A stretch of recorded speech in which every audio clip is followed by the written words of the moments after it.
Van'da şu anda son yıllarda Batı illerine nazaran kiraların Van'da çok yüksek olduğunu görmekteyiz. Biz Van Emlakçılar Derneği Başkanlığı olarak bu kiraların yüksek olmasına çok karşıyız. Bunun muhakkak giderilmesi gerekiyor, düzeltilmesi gerekiyor. Van ilinde şu anda bu kira yüksek ve artışlarının yani burada aldığı göçlerden de kaynaklandığını biliyoruz. Fakat bu kiraların gerçek anlamda yüksek olduğunu biliyoruz. Bugün Van'ımıza baktığımız zaman İstanbul, Ankara ve İzmir'le kiraları neredeyse yarışır hale gelmiştir. Biz doğuda ücra bir iliz. Burada bu ilde kesinlikle bu kadar kiraların bir İstanbul'la bir Ankara'yla eşdeğer olması ve insanlarımızın işsizliği gözünde bulundurarak bu konuda yeniden değerlendirmeye gitmesi gerekmektedir.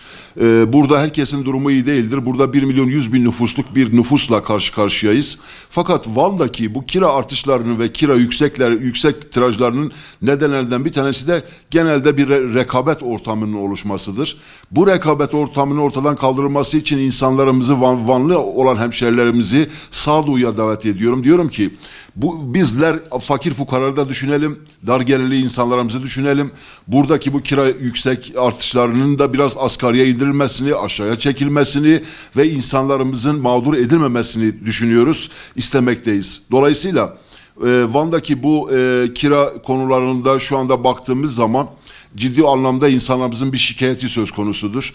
Bunların önüne geçmek için toplumsal bir empatiye ihtiyacımız vardır. Bu konuda herkesin kendi üzerine düşen görevini yerine getirip ifa etmesi gerekmektedir. Ne olursa olsun kira konusunda karşı tarafla, kiracıyla ev sahibi kendi aralarında empati yapması gerekmektedir. Bu konuda kiracılarımızı çok mağdur etmeden bu standartları biraz daha aşağı çekmemiz gerekmekte olduğunu düşünüyorum. Onun dışında şu anda Van'da ilaveten emlakla ilgili çok ciddi ticaretler dönmemektedir. Bunun nedeni inşaatla emlakın şu anda durma noktasına gelmesidir. Bunun nedeni imardır. Van'da şu anda sağlıklı bir imarın olmaması, halen de Van'da ciddi anlamda bir revizyona ihtiyaç duyulması ve imarın şu anda gerek kültürel, gerek sosyal anlamda, gerek ekonomik anlamda insanlara çok fazla yarar sağlamadığı ortadadır. Van'ın 3194 sayılı imar kanunuyla Van'a getirilen bu imar 15 hektarlık imar Van'ın sorunlarını gidermemektedir.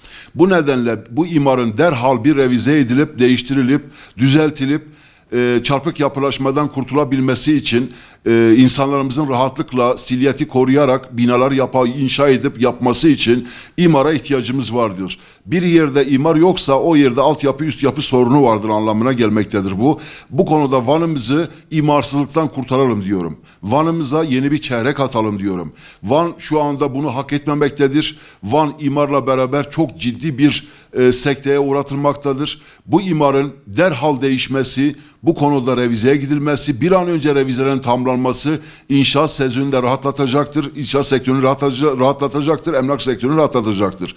Bizler bunu tamamen şahitleriyiz. Biz bunu yaşayan insanlarız. Diyoruz ki Van'da şu anda imarsızlıktan dolayı yatırımcı yatırım yapamamaktadır. İnşaatçı inşaat yapamamaktadır. Bugün çarpık yapılaşma meydana gelmiştir. Bir adaya baktığımız zaman birisinde 7 kat, birisinde 6 kat, birisinde 3 kat görebiliyoruz. Bu da bir şehre yakışmayan bir davranış usulüdür. Bu usullerden kurtulmamız için tek tip imara, silüetli, çok güzel nizami, batı şehirlerde olduğu gibi bir imara ihtiyaç vardır. Bir an önce yetkililerin bu konuda adım atması, özellikle Vali Bey'in bu konuda adım atması ve daha önce de duyduğumuz kadar Vali Bey bir revizyon istemekteydi ama bunun ivedilikle yapılması gerektiğini düşünüyoruz. Bugün Van'ımıza baktığımız zaman diğer kentlere göre Van geri kalmış bir ildir.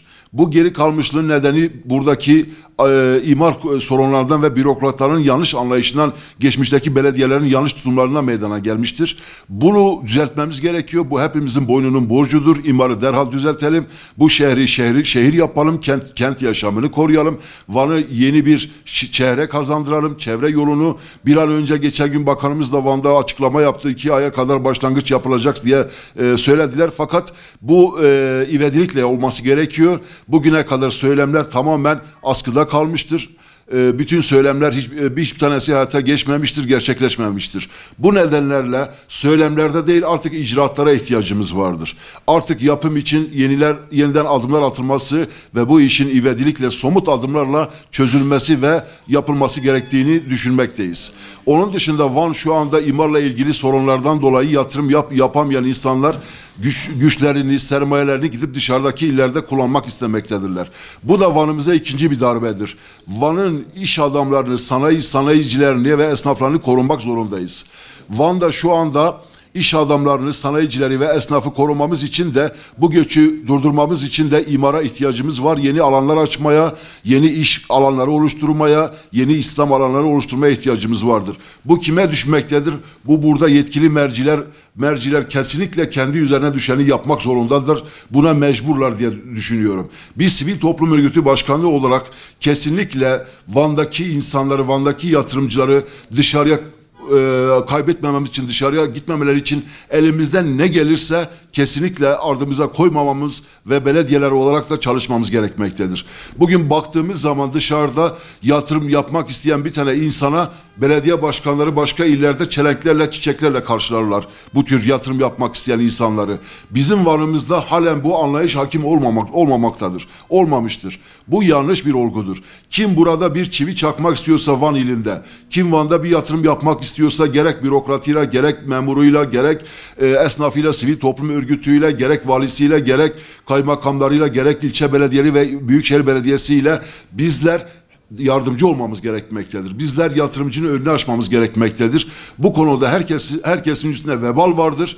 Bu vebalı ağır bir vebaldir. Bu vebali üstümüzden kaldırmamız için de herkes elinden geldiğince elini taşın altına koyup yatırımcıya yardımcı olmamız, önünü açmamız, imarla ilgili sorunları çözmemiz, İslam alanı oluşturmamız gerekmektedir. Bu konuda herkes kendi misyonunu yerine getirirse sorun ortada kalmayacaktır diye düşünüyorum ve olması gerekenler sadece sözlerde, laflarda değil, icraatlarda somut adımlarla hayata geçmesi gerekmekte ve gerçekleşmesi gerekmektedir.